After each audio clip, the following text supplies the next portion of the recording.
We have all been there, right? You decide you're going to eat healthier, you're going to start a new habit, or maybe change how your team works. And then a few weeks later, you're right back where you started. So in this explainer, we are breaking down the brilliant framework from the book Switch by Chip and Dan Heath to finally understand why change is so ridiculously hard and what we can actually do about it. So let's just ask it straight up. Why is it so hard? Why do our New Year's resolutions completely fizzle out by February? Why do we overeat or procrastinate or skip the gym when we absolutely know we shouldn't? Well, it often feels like we're fighting against ourselves. And it turns out we are. Okay, to really get this internal battle, you got to hear about this thing called the clocky alarm clock. It's an alarm clock on wheels. So when it goes off, it literally rolls off your nightstand and just scurries around the room, forcing you to get up and chase it down. Now, as the authors say, this is not a product for a sane species. Part of you wants to wake up early, but the other, much louder part just wants 5 more minutes of sleep. The clocky is the perfect picture of this fight. Our rational side trying to outsmart our emotional side. So how do we make sense of this split personality we all seem to have? Well, psychologist Jonathan Haidt came up with this amazing metaphor. He says to think of your rational side as a rider and your emotional side as an elephant. Okay, so first you've got the rider. This is your rational side, the planner. It's the part of you that thinks things through, analyzes, and makes plans for the future. You know, the rider is the one who knows you should eat the salad, not the burger. It's holding the reins, and it really seems to be in charge. But holding up that rider is a 6-ton elephant. This is our emotional, instinctive side. It's all about feeling pleasure and pain. The elephant is what gives us the raw energy to get things done, but it's also kind of lazy and easily spooked. It wants the quick payoff, the ice cream cone right now, not the long-term benefit of being healthy. And this, right here, is the core of the whole problem. The rider can try with all its might to steer the elephant, but that control is so fragile. When the 6-ton elephant and the rider disagree on which way to go, who do you think is going to win? The elephant every single time. The rider is just completely overmatched. And you know what? It gets even worse. The rider gets tired. Check out this famous study. One group of students walked into a room filled with the smell of fresh-baked cookies, and they got to eat them. Another group had to resist those cookies and eat radishes instead. Torture, right? Well, afterwards, they were all given an impossible puzzle to solve. The cookie eaters, they lasted for 19 minutes. The poor radish eaters, they gave up in just 8. Resisting those cookies totally drained their self-control. It shows the rider's willpower is like a muscle. It gets exhausted. Okay, so if our rider is basically running on a low battery and our elephant is super stubborn, how on earth do we ever change anything? This is where the switch framework comes in. It's got 3 parts. We need to direct the rider, motivate the elephant, and shape the path. All right, let's dive into the solution. This 3-part framework is your new toolkit for making change actually happen, whether that's in your personal life, with your team, or even across a whole organization.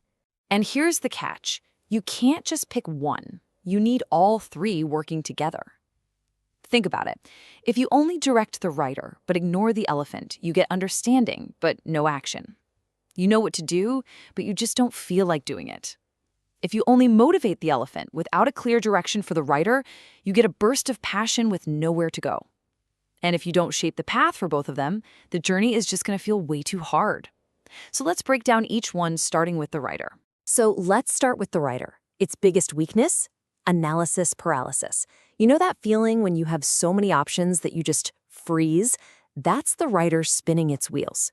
So the first step is to give that rider a crystal clear, totally unambiguous direction. This is where the idea of scripting the critical moves comes in. Take this awesome public health campaign in West Virginia. Instead of a vague goal like, eat healthier, they gave people one simple, critical instruction. Next time you buy milk, get 1% instead of whole. And to make it stick, they hit him with a surprising fact. A glass of whole milk has the same amount of saturated fat as 5 strips of bacon. Wow. The result? The market share for 1% milk shot up from 18% to 41%.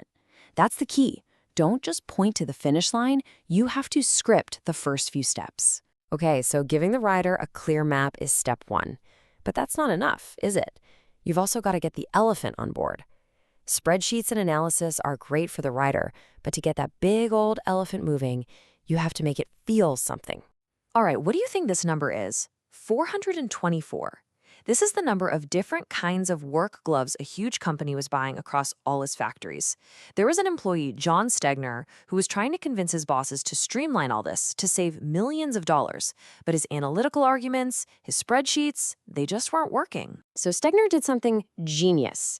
He went and collected every single one of those 424 types of gloves, tagged each with their different price, and just piled them high on the boardroom table.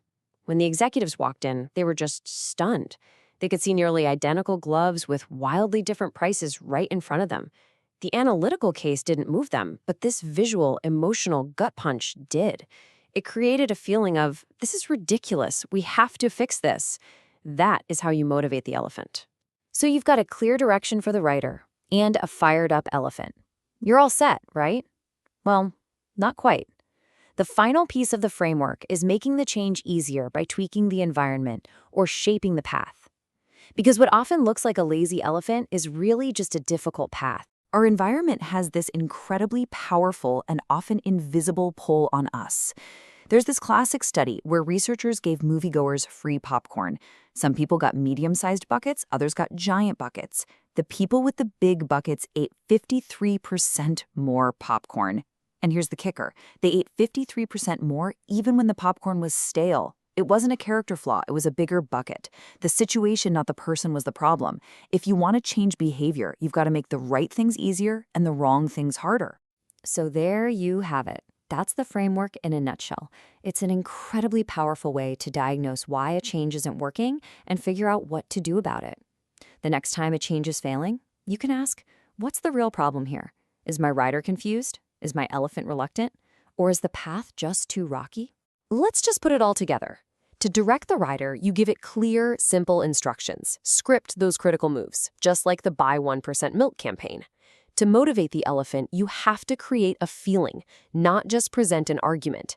Remember the giant pile of gloves. And to shape the path, you tweak the environment to make good choices the easy choices, like just using a smaller popcorn bucket.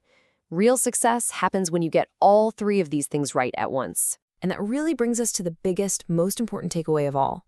The next time you see someone, or maybe even yourself, struggling with change, try not to see it as a person problem. Don't just think they're being resistant or I'm just not disciplined. Instead, see it as a situation problem. Ask yourself, does the rider have clear directions? Is the elephant motivated? And is the path clear?